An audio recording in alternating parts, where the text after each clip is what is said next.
think we had a pretty decent day offensively, except for me. I actually like that from CJ Stroud. I don't know if some people maybe thought he wasn't taking it seriously enough. I think when you're a rookie and you're trying to prove yourself and you know you only got 2 series in which to do it, it can be difficult to let the game come to you. And I'm not making excuses for CJ. I'm just trying to add a little context to it. It's also obligatory that as we look at CJ's 2 for 4 for 13 yards and 1 interception performance, that such schmucks such as John Elway in his rookie debut was 1 for 8 for 14 yards, and he went on to own a relatively large car dealership. So CJ's got that in his future, at least. But let's go through some of the plays and see where CJ did better than maybe the first blush looked, and also where he struggled, and sometimes where those struggles matched up with his scouting report. These are things he's going to have to fix. First play, and the first thing I want you to notice is something that I was very impressed with as the game was going on. Pre-snap motion. Last year, the Texans were amongst the last in the league at pre-snap motion, despite the fact that everybody knows by now that pre-snap motion is a very effective way to dictate terms to the defense. And CJ did it without any hiccups, without pre-snap penalties. So good job there. And then you're going to see on this play, there's a couple of outs. The correct read that CJ eventually makes is to throw to the flat here where he reads cover 3. That's a soft spot in the flat right there. He checks to the right, throws to the left. A very nice cram.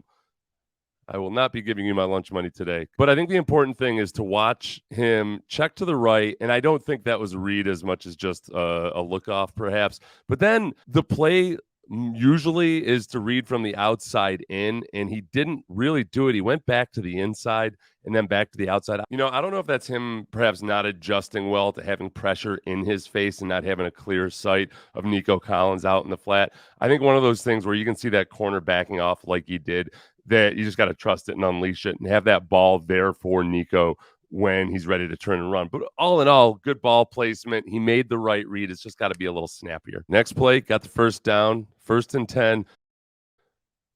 A deep drop and immediate pressure from inside. Not the greatest chip block here. So I do want to see better out of Devin Singletary. You have a very large-sized human being, Daniel Equale. Hey, Seth, how do you pronounce his name so well? Are you fluent in multiple languages? Daniel Equale. No, the Patriots have videos with pronunciations on their website, which is so much better than the traditional way. Because one thing you'll learn about sports PR departments, college SIDs, they cannot spell phonetically. They're awful at it. That's why we were saying Jadeveon Clowney instead of Jadeveon Clowney until Jadeveon showed up and told us what it's all about. But I do want you to watch right here and look at the attempted chip block by Devin Singletary. That's not what a chip block is supposed to look like. That is a running back's opportunity to unleash hell on humans who are much larger than themselves. Here's an example of somebody doing it the correct way. Leonard Fournette on Micah Parsons. My God. 3rd and 21. Here's the one that everybody wants to talk about. It's 3rd and 21. Remember what we talked about, the psychology of a young quarterback and exactly how you might be tempted to push it. It's 3rd and 21. He has options underneath. You can see Dalton Schultz, the tight end, coming out of the backfield, starting to come open. That seems like the easy and obvious read, but of course, no. He goes for his buddy Tank Dell, and it does not go well. I will say one thing about this. If you turn and watch Tank Dell, our friend, the angry Chihuahua, go after this dude. Who's Jelani Tavai. Oh, Jelani Tavai. I don't know what Tank Dell has against Jelani Tavai, but I like the scrappiness out of Tank Dell. We would see much, much more from him this game. Obviously, one of the very bright spots that came out of that game. I'm Team Tank. Jalen Mills spoke afterwards about what he was seeing during this play. Let's hear him explain it. I was actually in man-to-man with the tight end. He was in the backfield, though. It was a longer down and distance, so I kind of showed a too-high look. I think it was Miles Bryant who was next to me. Once the tight end kind of chipped and released through, I knew that I could take him from depth, but I just kept eyes on the quarterback, and he just so happened to look to his right, my left, and I was able to get underneath the route and intercept the ball. And you can see CJ in that moment understand that the right thing to do was to take the check down, but he couldn't help himself. This was actually in some ways the least concerning for me because it was more about psychology in the moment than it was with some of the other plays where I don't think the footwork was quite right. I think some of the reads were a little bit mechanical, and that's going to get better with time. This right here, I think, was just a mistake that CJ had to make. He was asked about it afterwards. What lessons did he learn from that play and from this game? Just trust my eyes. I seen a certain look to where I knew in film that they could run that to where the safety, if his man blocks, that he'll come off and really be locked into my eyes, and just lost track of that and just forced it. Should have just checked it down to Dalton, but it was a great play by two by kind of just hiding out. He kind of was ducking low, so I didn't really see him.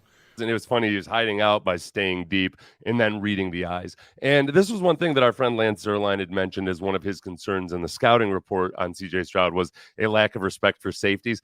So far, from what I've seen of CJ in practice every day and the way he talks about his mistakes, he's learning those lessons. I don't sense a guy like a Johnny Manziel that's going to come in and think he's just going to do it his way. We had more football after that, and I think CJ did do some really good things that were covered up by some other people's errors. So here we are. It is 2nd and 5, pre-snap motion again, all-out blitz, and CJ has trips over to the left. That would have been the main read. He understood that that blitz was coming and that the blocking wasn't going to cover it. So he did what he should have done, was to go to his hot read, and it just wasn't a good enough pass. Singletary did get his hands on it. The one thing here perhaps CJ could do is not necessarily try to be so purely over the top, either sift to the side a little bit, and I don't want to say sidearm it, but make it a little bit of an easier throw, or try to drift deeper. So next we have 3rd and 5. The Patriots line up a bunch of dudes on the line of scrimmage. The protection has it handled, but Austin Deculus gets beat to the inside. And before any of these routes really have a chance to clear, there's pressure right in his face. He does make the right decision in trying to dump it off, but he's got two human beings on top of him there. Bootleg here. Okay, this stumble means more than you might otherwise think it would, because CJ recovers from the stumble very nicely, but look at how much space there is right there. If CJ is upright and he's got Dalton Schultz, that's not who ends up getting the ball. He still makes something happen here by getting the ball off to Sims. That is a ball placement revelation right there with somebody in his face. The interesting thing about this play is look at Dalton Schultz. I saw somebody criticize either the play design or Dalton Schultz himself for not blocking the defensive end on this play. I'm going to disagree with him on that, just because not blocking that defensive end, it does create a situation where Dalton Schultz ends up coming completely free, and CJ could have very easily hit him in stride, and it still wouldn't have been a huge gain or even necessarily better than the throw to Sims, but it wouldn't have been as difficult. But look, I think some of the mental aspects of the game, the pre-snap motion, recognizing blitz, knowing where to go with the ball, I think those were all good. The snappiness with which he determines where to go to the ball, and the footwork, because in this offense, the footwork is tied to the reads. He's got to be a little bit more crisp and concise with his footwork, and that'll take him to the reads on time, and that just means more reps. You know, hopefully this week he gets more series, he can relax a little bit. Hopefully the pass protection is cleaned up better than it was in week 1. And, you know, lots of teams start off with a bad couple first series. A lot of times it's because the defense shows something different than they were expecting, especially in the preseason. CJ actually talked about that after the game. Bobby's really smart, and he had a pretty good idea on what they thought they were going to do, but we didn't really get what we thought. Just had to make a couple curveballs, and he did a great job by keep calling it and just trusting us as quarterbacks just to take care of the football. I'd also say in terms of podium grades, CJ, I think after the game, took full ownership of any mistakes that he might have made. I think took it in good stride, as we discussed, but also highlighted Davis Mills and Case Keenum's performances. I think talked about the offense as a we, not a me thing, and I liked that too. So far so good. He'll get better. All the rookie quarterbacks fortunately didn't look so hot in week 1, so we haven't lost any ground as Texans fans on any of the other quarterbacks. Week 2, death brawl. Chad Ryland, Joe Cardona. Jordan Howlett, Riley Reef, Kayshawn Booty.